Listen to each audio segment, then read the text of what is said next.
Hey everybody, On the Run with Beards and Dunn is back for another episode. How you doing, Beards? Hey, I'm doing good there, Dunn.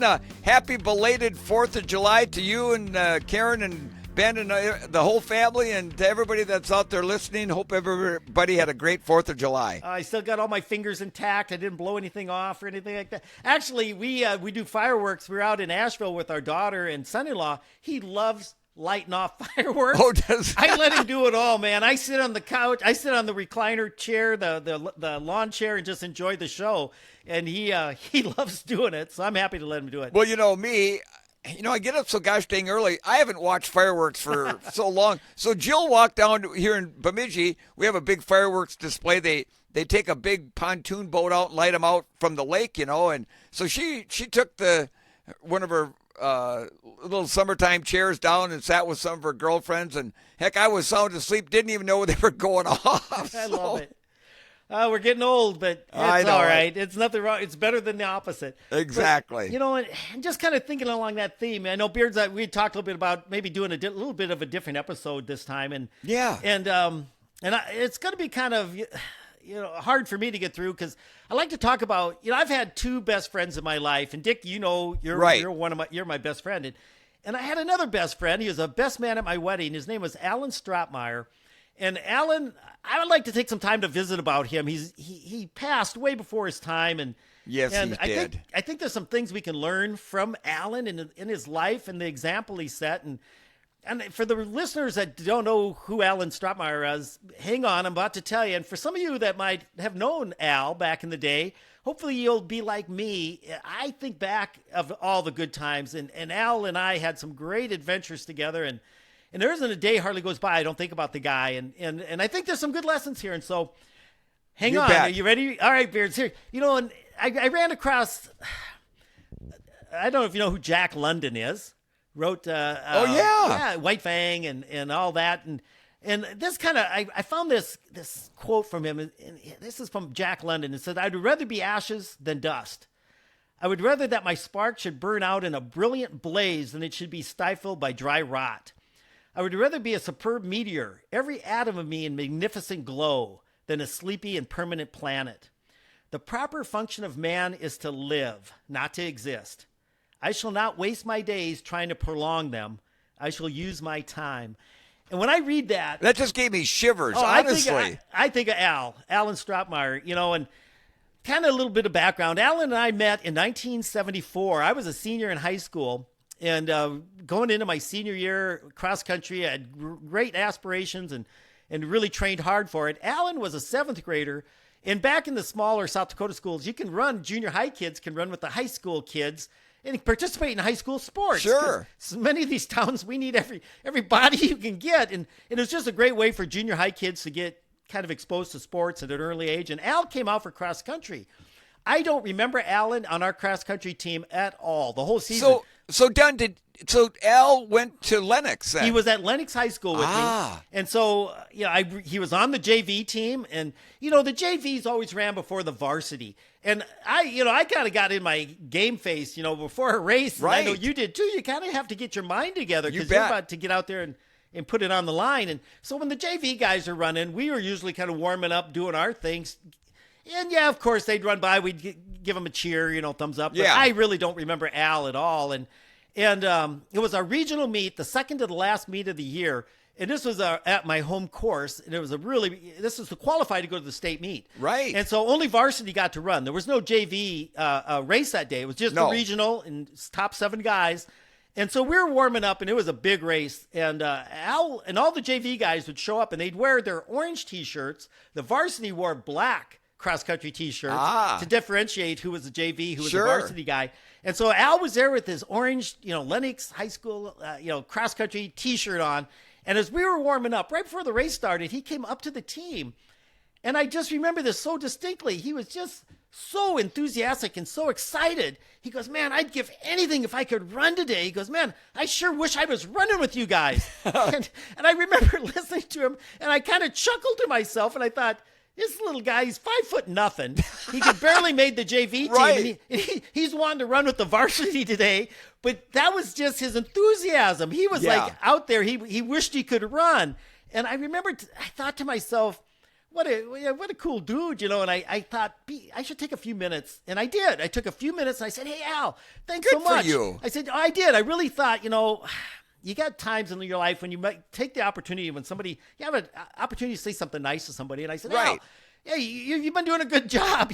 I didn't really know, but I said, you work hard. I said, Al, if you keep doing it, you're going to probably be varsity one of these days. And he just said, oh, yeah, I hope so. Well, anyway, I just let it go at that. I went and ran my race and ran well and went to the state meet and ran well and all that. Did you win that year, Mike? I did, yeah. Okay. So, and Al was he was Mr. Enthusiasm that day. And after the cross-country season ended, I kind of lost track of him, but I got injured. I had a stress fracture shortly after the state meet. So I was laid up for several months. I couldn't run, and I didn't take really good care of it like most high school guys. I didn't stay off my foot. Sure. I had a fibula stress fracture on outside of my left leg, and I was still out there shooting baskets and stuff when you probably should have not been doing. No. So it took a while to heal. Well, spring track was rolling around, and we had this thing called winter track. It's when you don't go out for winter sports, wrestling or cross country. You just kind of work out and go running. Well, finally, I got healthy enough I could start running. Probably it was like in late February, early March. And so the track hadn't actually started yet. So I'd always try to find somebody, hey, anybody want to go for a run? I was going out for some runs, and it was the off season. It wasn't, track hadn't started. None of my buddies wanted to go running. No. Al was there in winter track, and he goes, yeah, Mike, I'll go run with you. And I said, all right, let's he go. Was probably like a little kid. Oh, he was excited as heck. He was just to run with a senior. He did, and he was tagging along, and it's just me and Al, and I was happy to have the company. And I remembered I had to run so dirt slow. Because, my training pace was just a little faster than he was comfortable with. But, man, he would just be tagging along, and I'd run at a pace. You know how you are when you're out for an easy run. You can run the pace of the slowest guy. And so I would kind of – it was pretty easy. But he would – day after day after day, he would show up to go run with me. And I really appreciated that. He was so enthusiastic, and he was – just tagging along, doing the best he could. Well, and especially in the winter in South Dakota, it's nice having some company. It was nice to have him out there. And so the track season came and went, and I was going to South Dakota State then the next fall. And that summer, I was starting to really build up my miles. I thought, okay, I'm going to college. I have to up my game. Instead of running like 5 to 6 miles a day, I was running pretty much 10 miles a day that summer. And I would go to Lennox just because I like going to hang out there and run. Yeah. And Al would still run with me, but he couldn't run 10 miles. So what I would do is I'd go do a 5-mile run, and I'd swing by his house. He'd be sitting on the steps waiting for me. Oh, that is so cool. And he'd start running with me. And so he'd do the last 5 miles with me. And so he was my little training buddy. And I went off to college and ran. And if I came home on weekends, I'd go down to Lennox. And we didn't have cell phones. We didn't have internet. No. I might just happen to run by his house and knock on his door and go, Al, I'm going for a run. You want to come along? And he'd, yeah, let me get my stuff on. And he'd come out and run with me. And so it was just so much fun. Every time we had a chance, I'd go over and see if Al wanted to run and stuff like that. And so that went on through that year. Then he left. He actually, his 8th grade year, he didn't run cross country because he got Osgood-Schlatters disease. I don't know. What the heck is that? It's a common injury condition for its growth spurt, where you go through a fast growth spurt, and especially if you're in a sport like running with the impact of running, your patella tendon where it attaches to the front of your tibia starts to let loose. It's very painful, and there's really not much you can do about it. But you need to let it rest and heal properly. You shouldn't run on it. So he didn't get to run cross country his 8th grade year, and but as soon as that healed up, that next year he was out running, and we trained together again that summer. Before his 9th grade year, and I was getting ready for my junior year of college, and he trained a lot. We ran a lot together. And so then at that point, was he able to go on like a 10-mile run with you then? He could. Dirt slow. Beards. Yeah. And I tell this story because it was in the summertime. It was hotter than blazes around Lennox. There ain't a tree to be seen. No. And we'd go out for like either 5 to 10 mile run. And a lot of times I'd do the first loop and then pick him up for the second loop. And he would be dog trotting along behind me. And you could tell, when you're running with somebody and they're falling off the pace, you sense they're not beside you anymore. And I'd look over my shoulder and there he was 10 meters back. I'd slow down my pace and let him catch up. Well, eventually, one day we were out running. It was so hot. And I noticed he fell off. And so I slowed down a little bit and kept waiting for him to catch up. And I'd slow down a little bit more. And look, he was 10 yards behind me. I'd slow down a little bit more. every time I slowed down, he slowed down. So he never caught up with me. I was like barely walking. Oh my gosh. I started zigzagging back and forth across the highway. Now you got to remember, there's no traffic. I wasn't risking my life, but I was running like back and forth as we were running down the road. So I was running like twice the distance. He was running a straight line, and we could kind of keep together and converse and stuff. But he did get stronger and stronger. Well, that season, his ninth grade season, he went on. Not only did he make varsity as a ninth grader, he was their number one runner at the state cross-country meet. Holy cow. As a ninth grader, he finished 25th in the Class A in the state. Yeah, and so I remember hearing the results of that and thinking, wow, he hadn't been number one for the team, but he got stronger and stronger as the season went on. So I was very excited because I always liked my little training partner. It was so cool to see him doing well. Like a little brother. Oh, he was. And he went then, his father was Dr. Alan Straatmeyer. He's a clinical psychologist, and his mom, Marcy Straatmeyer, was a registered nurse. They moved to Sioux Falls. He had a practice. He was doing most of his work in Sioux Falls. And so Al, his 10th grade year, transferred from Lenox to Sioux Falls Lincoln High School. And they're a powerhouse. Oh, they're a powerhouse. And Rich Greeno is one of the best coaches. He got National Coach of the Year one year. An incredible man he was. Unbelievable. Nice guy. He was at the SDSU running camp every year. Well, he became Al's coach then for his sophomore year. Wow. So Al and I were training our tails off. I was going to be a junior in college. He was going to be a sophomore at Lincoln High School. And we ran, I swear, every day that summer. He was in Sioux Falls now. We were running all over Sioux Falls. And he went, the first race for Lincoln High School was the Bristol Road Race. Rich Greeno had a tradition of taking his cross-country team, the whole team, JV, you name it, up to Bristol, which is way north of Aberdeen. So a heck of a drive. Up there. But I think it was kind of a team-building trip for everybody to get on a bus and get to kind of familiar with each other. It was a 4-mile race for the high school division, and he would have his varsity, that's how he established his varsity for the beginning of the year. Who's going to be the top 7? Right. We're going to go up to Bristol. We're going to run a 4-mile road race, and the first 7 Lincoln finishers, you're going to be my varsity going into the next meet, and then we'll see how that goes in the following meets. And I went off to the St. Cloud Invitational the same day up in St. Cloud, Minnesota with the South Dakota State team for our first race of the year.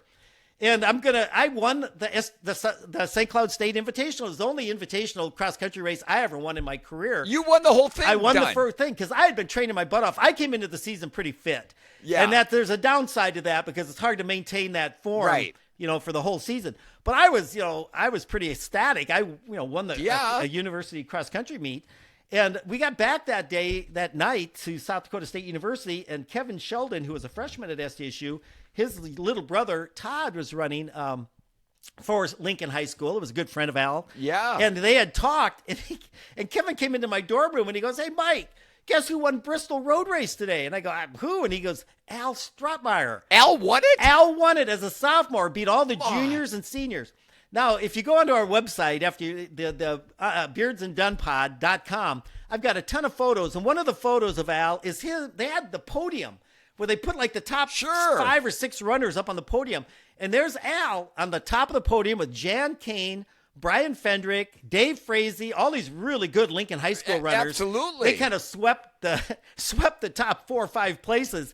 And Al's on the top as a sophomore. He got a lot of attention, a lot of great publicity. Obviously, he made the varsity team that year. Yeah. When I went to bed that night, Beards, I don't know who was more excited about their win. Me for me or me for Al. I bet. Because I tell you, I was just thinking, that is so awesome. This little guy that a few years ago wanted to run so bad, couldn't make varsity if his life depended on it. He's now the number 1 runner for the best high school cross-country team in the state his sophomore year. Exactly. And that's amazing. It was. What a story. It was awesome. Before his 9th grade year, I should have mentioned this, Al loved, his enthusiasm for running matched mine. I mean, I don't know if it's just I remember that.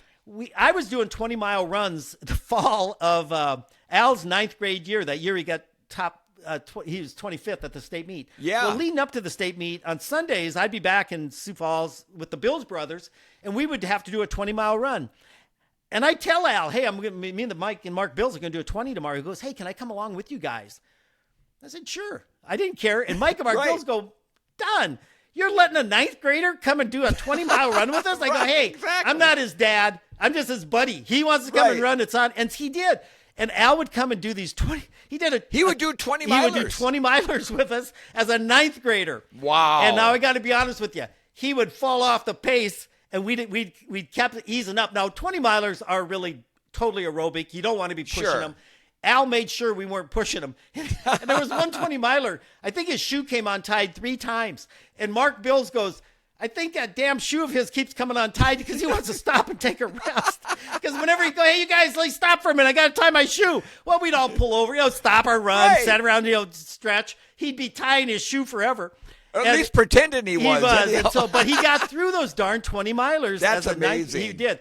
Well, he went into his high school career, and long story short, he had a great career at Lincoln High School. He was on several state championship teams, cross country and track, and we kept running through all these years. And Al, Beards, I didn't meet you till 1978. Right. And, Al and I had been good friends now for 4 years. Right. And when I decided, Karen and I, to get married, it was kind of a tough choice for me as far as, who's going to be my best man, because it was you or Al. Well, Mike, I totally understood. I mean, why you wanted to have Al. And Al was my best man. Dick was in my wedding party along with my 2 brothers. I had 4 groomsmen. I had my best man, Al. I had Dick, had my brother Ken, and my brother Rick. And you guys, you 4 are the best friends I have in the world. And it was such an honor for me to have all 4 of you there standing up with me that day. And that was cool. And it was. And, that morning, and I don't know if we've told this story, but, we had the tradition of doing the wedding run, the morning of the wedding. Right. And did we tell this story before? We did. Okay. About we couldn't cross the river and stuff. My 5 miler turned into a 12 miler with Dick and Al. I forgive him for that. But, well, anyway, long story. I got married in May of 1981. Al is my best man. And he and his family then took off and moved out to California. That's right. And his father took a position out there near San Diego. Very nice. Al was pretty excited about the nicer weather. He was a heck of a skateboarder. That guy could do stuff on a skateboard. And if you go to our extras on our website, I have a picture of Al doing a handstand on a skateboard. Oh, my goodness. Going down a hill. Now, I can't stand on a skateboard with my feet and go down a hill without killing myself. I tried it once and then never do that again. Al... The guy was amazing. He could do tricks on skateboards. Was he still in high school at the time when he moved out there? Yep. No, he was. He was a skateboard fanatic. And whenever he got a new skateboard, he'd always show it to me, and all like the bearings, the titanium bearings, the wheels would be some kind of plastic. And done. Al had that California look to him. He did. Blonde hair, blue eyes. Yes. Anyway, if you go to the website, you can see some pictures of Al on his skateboard. And it was just, he'd always want to show me some new tricks. And I'd just sit there and shake my head and go, man, but whatever he put his energy into, it was all out. It was a commitment. He wanted to be a good runner, and he made himself a good runner. He wanted to be a good skateboarder. He made himself a good skateboarder. He was always studying. He got good grades, and he went out for debate. And I remember he was always studying for debate, because with debate, you don't know if you're going to take the pro or the con or whatever it is. Sure. And so you had to kind of study it to know both sides and how to argue it. And I remember asking him one time, and we went on some road trips, and he'd bring his schoolwork with him and always studying. I think he got all A's. And I asked him one time, I go, Al, you're always studying. And debate. He was telling me how much work debate was. I go, why are you even doing debate? He goes, well, I'm thinking someday I might want to be an attorney. Oh. And I thought, wow, that makes perfect sense. You need to learn how to take both sides of the story. Absolutely. And I think he would have made a heck of an attorney, because he was I never got into arguments with him, but trust me, I think he'd won pretty much any argument he'd ever been into. And so Al just had this charisma about him. He did. And in school, I don't know, Dick, if it was like this in your school, you had cliques. You had like the jocks. Oh, yeah. The jocks hung out with the jocks. Then you had what we kind of called I hate to use I'll probably get in trouble. The geeks were the eggheads. Yep. The guys who got all this honor roll. That wasn't me. That wasn't my crowd. And there was usually a group called the Burnouts. The Burnouts. Exactly. There were 3 kind of distinct groups. Then there were probably just some loners in there that couldn't get into any group. Al was friends with everyone. He could fit into every group. And, it was amazing when you'd hang out with the guy, because he was friends with the Burnouts. All the big weightlifter, jock, football players, they all liked him. They all got along with him. Sure. And then he was a good student, and he could hang with the good students and stuff. Yeah. Well, one of his best friends was a kid named Todd Sheldon. They went through school together, and Al, I'm just going to cut to the chase for those that don't know. He lost his life in this February of 1981. He was 19 years old. It was a car accident out in California. So the last time I actually got to see Al face to face was at my wedding, and never had an opportunity to visit with him again after that, other than we had visited on the phone because he started college that fall at Glendale Community College, and Glendale was a huge powerhouse for junior colleges in California. Have an outstanding coach whose name escapes me, but they had recruited Jeff Nelson. Jeff Nelson was the high school, is still I think the high school record holder for 2 miles, ran 8:34 indoors. And so even though I know there's some kids right around the kid from South Dakota ran 8:34, Jeff Nelson was a superstar back in the 70s, late 70s. Yeah. And he was a teammate of Al's at Glendale Community College. Wow. And I remember calling and talking to Al on the phone about some of his races, and he goes, Don, he goes, this Jeff Nelson guy, he's super guy, he's a cool dude. He goes, I've never seen him suffer. When you go out and do workouts with a cross-country team, you're doing hill repeats, you're doing mile repeats, you're doing tempo runs. You're going to see the look on a lot of guys' faces. They're there at threshold and definitely above threshold because you just have to go through that. You have to kind of learn it to accept the pain of training. He goes, I never see the guy hurting. He's just such a good runner. He's always has that ability to take it up a notch. And so, that was Al ran cross country that fall for Glendale. And then that February he was killed in a car wreck. And so, Rich Greeno, the coach of Lincoln, thought a lot about Al, and as all of us did. It was just what a blow. The day his sister actually called me. Do you remember that day pretty vividly? I'll never forget that day. His sister called me. It was pretty late at night, and it was a single car accident, and he had gone off. And Al was the worst freaking driver. I didn't like riding with the guy. He not only did he have an enthusiasm for everything, he did everything fast. Right to the limit. Right to the limit. He drove that way. Yeah. And I think he wrecked more than a few cars in his career.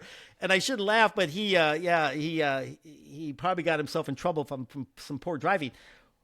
But anyway, his sister called and told me what had happened. And it was devastating.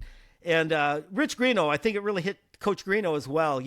One of his athletes that he knew so well. And sure. And I know when he passed in 1981, in 1982 then, I think it was 82 or 83, Rich Greeno made a decision, and he decided to give an award out to a Lincoln cross-country runner, male or female, who exhibited above the normal amounts of passion, dedication, enthusiasm, commitment to running. That was Al. That was Al. And they named the award the Al Straatmeyer Award. You're giving me goosebumps. And Don. they call it the Strat. Just because your That's beards, so cool. I'm done, and he was in the Strat. And I've met a few people that didn't know that I was had this relationship with Al. Sure. And I was talking to one of a mom of an athlete who got the Al Straatmeyer Award. She goes, man, that was like one of her son's proudest achievements was to get that, because to get chosen for that meant you were a cut above the rest of the team. Yeah. As far as, your running life, your commitment and stuff. And so, and I have a quote from Rich Greeno when he made that announcement. He said he was one of the most eager, enthusiastic athletes I've ever known, Rich Greeno. And Rich Greeno coached some of the best for many, many, many years. And so this award was given, I think the first year they did it was 1982. And so it's been around a long time. And Dr. Alvin Straatmeyer, they actually asked him, they told his folks, we're going to do this award in your son's honor. And they asked Dr. Straatmeyer if he'd be interested in coming back and making that presentation. And he did. And I went to that night, I heard, and I sat way in the back. And it was a tough thing to do, for a father to have lost his son. Right. And but he was also very proud of Al and this award that was now given in his name. And they've been giving that thing out forever. And about 3 or 4 years ago, I had the opportunity to go back, and I actually got to present the Al Straatmeyer Award to a Lincoln runner. And so, Don, let me interrupt you for a second, because I know you've given many presentations with your job. You've done, talks to other groups. Was that I mean, were you as nervous before that than any other you'd ever done? Times 10. Yeah. Times 10. Because I bet. after I did it, you always, and I don't know if you ever have the stick, I want to do it again.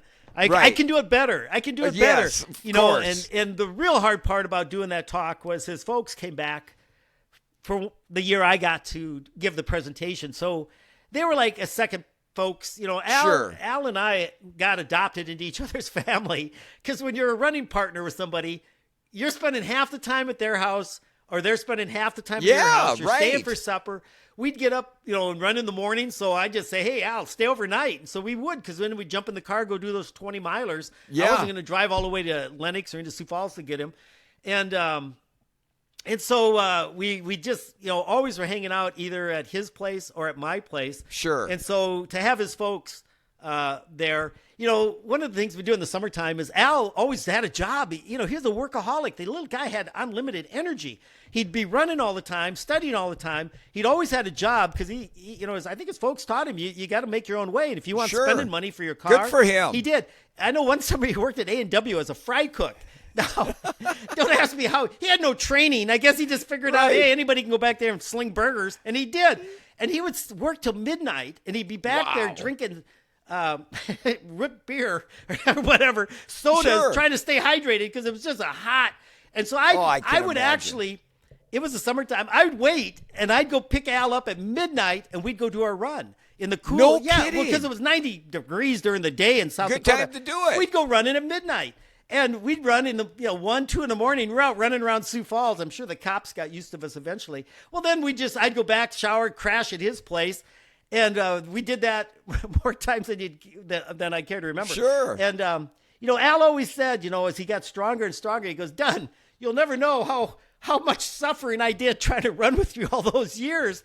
And I just have to admire him for his his determination, dedication, and kidding. So Todd Sheldon knew Al probably as best as I did. So before I got to give this presentation, I asked Todd, I said, hey, Todd, do you have any thoughts or memories about Al that you might be able to give me that I might not have even knew? Because I've got, lots of Al Straatmeyer stories. We went to Mystic Road Race out in the Black Hills.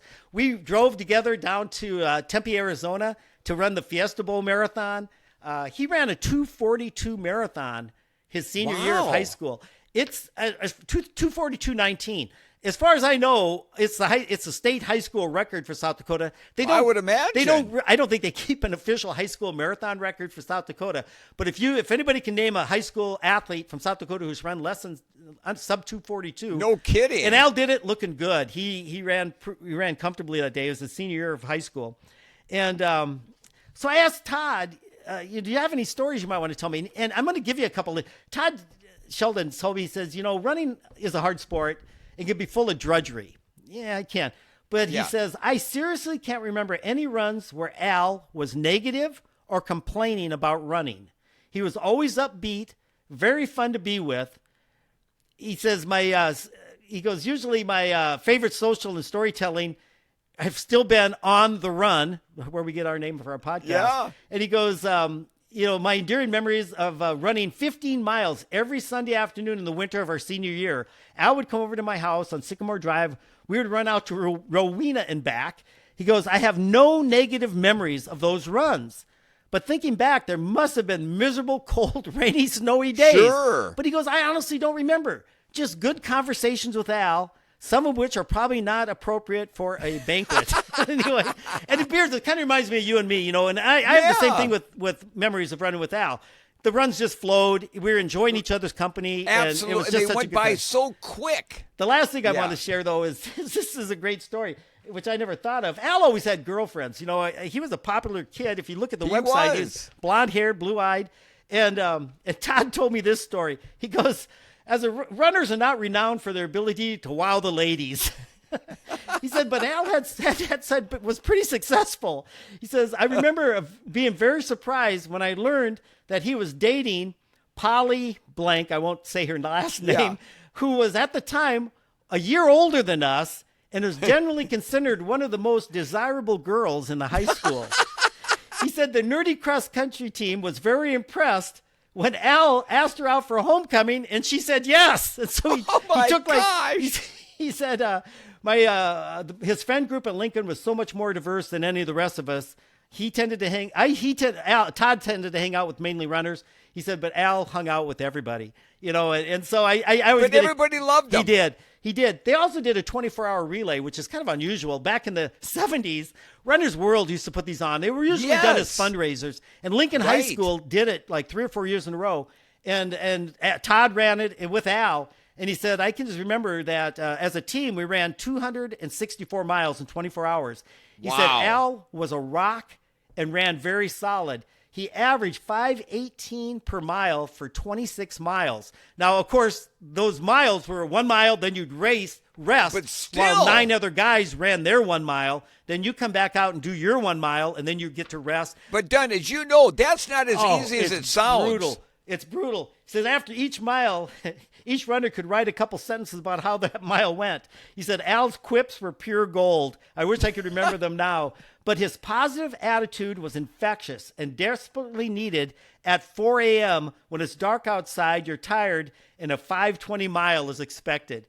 And so I guess, that really sums up Al in my, he just had this zest and love for life. His friendship was unquestionable. He'd have given you the shirt off his back. And, it's right at this time in the chronological, you're Beppu and Houston and us going to Lincoln. That's right when he passed, was that month of February of 1981. And that Al Straatmeyer Award that they give to the runner every year, I actually got one for presenting that night. They made one for me to have. Dr. Straatmeyer also got one. I didn't know that, Don. You probably told me. Well, I don't know. I have a picture of it on our website. It sits on my nightstand. And so every night before I go to bed and every morning when I get up, Al's there to greet me.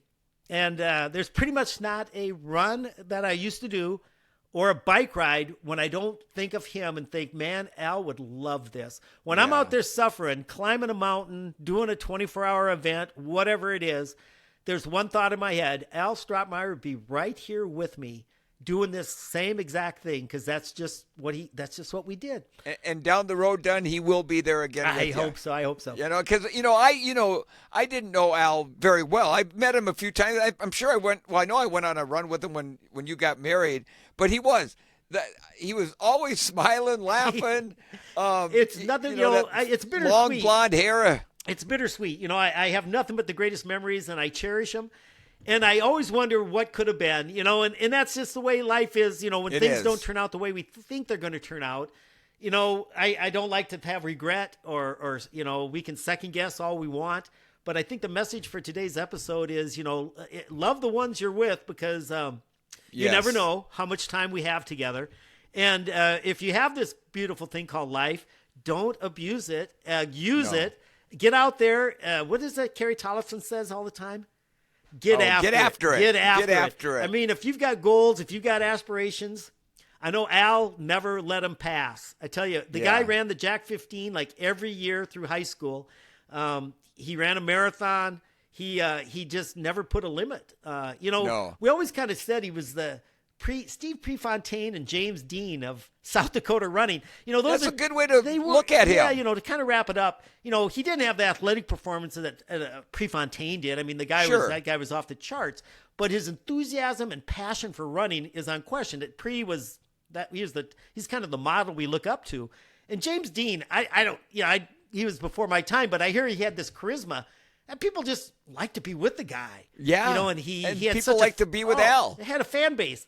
And I can't really think of anybody who didn't appreciate Al's kindness, his enthusiasm, his passion. And I appreciate you guys indulging me to kind of Don, thank you for sharing that story about Al, because I know you guys were, super close. And, anytime you lose anybody, but especially a best friend, it hurts. It's difficult. But, thanks for sharing that story with us. Thanks for, and his parents are still alive. I still stay in touch with Dr. Straatmeyer and his mom. And it's tough. We whenever we get together or get a chance to converse and stuff, it's bittersweet. We enjoy each other. We enjoy the times we had. And yet, don't live life with regrets. How about that? Let's end it there. Yeah, absolutely. And we want to thank everybody for listening today. And if you have any questions for Dunn and myself or comments about our show, you can contact us directly on our website at beardsanddunpod.com, or you can leave us a comment on our Facebook, Instagram, or Twitter, all at Beards and Dunn Pod. Yeah. And of course, if you're watching on YouTube, be sure to hit the like, maybe subscribe, hit a comment. And if you're enjoying listening to these podcasts and you're interested in supporting what we do, we actually have some merchandise. It's pretty cool. Thanks to Ben. We've got some T-shirts, some hoodies. I've got some stickers. There you awesome. go. Yeah. And so, this is just for fun. And we're hoping it's enthusiasm, it's entertaining, it's motivational. And if we do any of those things, we'll consider it a success. But thanks, Dick. Hey, we'll see you next week, Don. Looking forward to it, bud. Yeah, bye-bye, everybody. Hey, everybody. Just had to add a little bit more on after my visit with Dick about my good friend Al Straatmeyer. Back in January of 1978, when I was at South Dakota State University, I was injured in indoor track. January, I can't remember exactly what was wrong, but I had some injury that was really depressing me, and I sent Al a letter. Now, you got to remember, back in the day, long-distance calls were prohibitive, and that we'd write letters. And so I'd written Al a letter, kind of whining and complaining and feeling sorry for myself. And I figured, well, if anybody would be able to commiserate with me and kind of, cry in my crocodile tears with me, it'd be Al. He's a good friend, and so he'll understand. He'll show me some compassion and some sympathy or whatever. So I sent him this letter explaining how I'm depressed and how I'm getting out of shape and everybody's training hard and I'm not. And so I was kind of waiting, and Al sent me a letter back thinking, well, good, he's going to be nice and tell me, everything will be okay and stuff like that. So I get this envelope at my dormitory, and on the front is an envelope, and I doubt you can read it unless you're on YouTube. You can see it. It says Mike Roly Poly Dunlap, and it's got my address there on the for the dormitory. And on the back, it says a big envelope for a big boy. And he drew this. You can see a runner there that's obviously maybe needs to cut back on. It says Marshmallow Dunlap on the back. So I open this letter up and pull it out, and I'm thinking, what the heck is this? And it says, Don, I'm glad to see that you have finally realized that your running career is finished.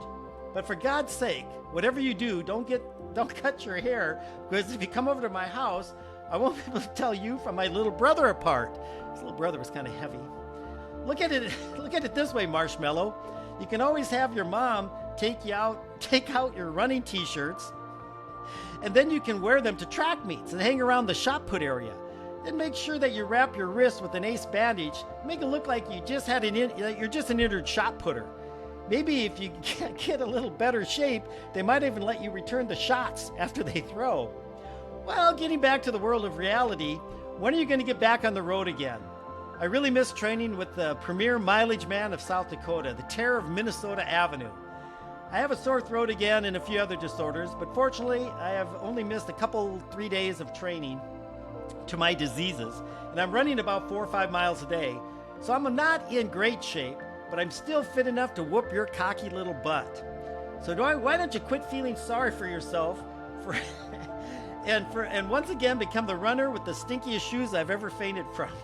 Remember, Dunn, just because 2:24 is the fastest you'll ever run doesn't mean that you can't get in shape again, and maybe if you peak just right, you could have a fair chance to place in the top 5 in a couple of the developmental road races next summer. Well, I think I'll go out for a run all by myself now, so you just listen to some Alice Cooper and don't think twice about what a great time I'm having. See you around, and he emphasizes the word round, Marshmallow. Signed, your friend, Al. And then, of course, there's a P.S., and he makes this to my roommate at the time, Randy Fisher. And he goes, hey, Randy, now that Dunn isn't one of us anymore and must be putting on huge sums of weight every day, I would make sure that you get the top bunk from now on, if you know what I mean. Anyway, when I got this letter from Al, I about fell off my chair with laughter, because here I was thinking I was going to get this compassionate, sympathetic letter from my good friend who would say, it's okay, everything's going to be all right. Instead, he told me to get a grip, suck it up, Buttercup, and life will go on.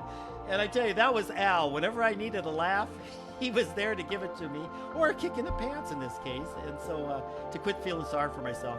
Friends like that are hard to come by, and I'll never forget that one. But thanks for listening, and I hope everybody has a great day.